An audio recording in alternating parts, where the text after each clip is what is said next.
റോഷിവാൽ ഇപ്പോൾ നിരുപാധിക പിന്തുണ UDF-ന് നിലമ്പൂരിൽ നൽകുന്നു എന്നതിനൊപ്പം തന്നെ നിരുപാധിക മാപ്പ് കൂടി പറയുകയാണല്ലോ ഇന്നത്തെ വാർത്താ സമ്മേളനത്തിൽ PV അൻവർ.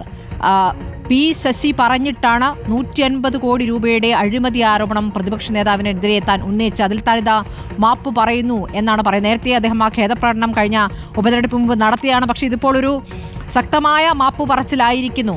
എങ്ങനെയാണ് UDF കേന്ദ്രങ്ങൾ, പ്രത്യേകിച്ച് കോൺഗ്രസ് ഇപ്പോൾ അൻവറിനെ കാണുന്നത്? അൻവറിനെ UDF-ൽ വന്നോട്ടെ, പക്ഷെ കോൺഗ്രസിന് വേണ്ട, ലീഗിന് വേണ്ട എന്നതായിരുന്നില്ല യഥാർത്ഥത്തിൽ മുന്നണിയുടെ ആകെയുള്ള നിലപാട്.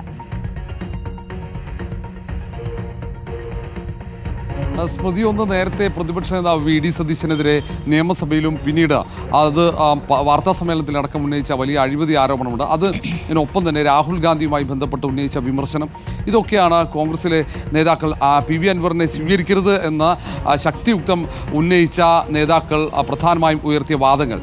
പക്ഷേ അതൊക്കെ നേരത്തെ തിരുത്താൻ ശ്രമിച്ചിരുന്നു. അത് കൂടുതൽ ശക്തമായി താൻ അന്ന് പറഞ്ഞത് അതിൻ്റെ പാപഭാരം ഇറക്കി വെക്കുന്നു എന്ന് പറഞ്ഞാണ് ഈ കുറ്റബോധത്തോടുകൂടി PV അൻവർ MLA ഈ കാര്യം പറയുന്നത്. പ്രതിപക്ഷ നേതാവിനെതിരെ ആരോപണം ഉന്നയിക്കാൻ തന്നെ പ്രേരിപ്പിച്ചത് മുഖ്യമന്ത്രിയുടെ പൊളിറ്റിക്കൽ സെക്രട്ടറി, ഇത് എഴുതി നൽകിയത്, ഇതുമായി ബന്ധപ്പെട്ട വിശദാംശങ്ങൾ നൽകിയതൊക്കെ മുഖ്യമന്ത്രിയുടെ പൊളിറ്റിക്കൽ സെക്രട്ടറിയാണ്. ആ മുഖ്യമന്ത്രിയുടെ പൊളിറ്റിക്കൽ സെക്രട്ടറി എന്ന നിലയിൽ പറഞ്ഞ കാര്യങ്ങൾ താൻ 75% വിശ്വസിച്ചു എന്ന് പറയുമ്പോൾ സ്വാഭാവികമായും ഇതിനപ്പുറത്തേക്ക് ഒന്നും പറയാനില്ല. അത് കുറ്റബോധത്തോടെ പറയുമ്പോൾ അത് കോൺഗ്രസ് നേതൃത്വം അത് സ്വീകരിച്ച് സ്വാഭാവികമായി അൻവർ നിരുപാധികം UDF-ന് പിന്തുണ കൂടി പ്രഖ്യാപിക്കുമ്പോൾ ഇനി അൻവറിനെ ചേർത്ത് നിർത്താനുള്ള തീരുമാനത്തിലേക്ക് കോൺഗ്രസ് നേതൃത്വം എത്താനുള്ള സാധ്യത തള്ളാൻ പറ്റില്ല. കാരണം KPCC അധ്യക്ഷൻ K. സുധാകരൻ, മറ്റു പ്രധാനപ്പെട്ട പല നേതാക്കളും അൻവറിനെ കൂടെ നിർത്തണമെന്ന അഭിപ്രായമുണ്ട്. പ്രത്യേകിച്ച് ഇപ്പോൾ തന്നെ തൃണമൂൽ കോൺഗ്രസിലേക്ക് ചേക്കേറിയെങ്കിൽ പോലും PV അൻവർ പറയുന്ന വാദം സംസ്ഥാനത്ത് UDF-നെ പിന്തുണക്കുന്നതിൻ്റെ പ്രധാനപ്പെട്ട കാരണം CPM-മായി കോൺഗ്രസ് നേതൃത്വം UDF നേതൃത്വം നേർക്കുനേർ പോരാടുന്ന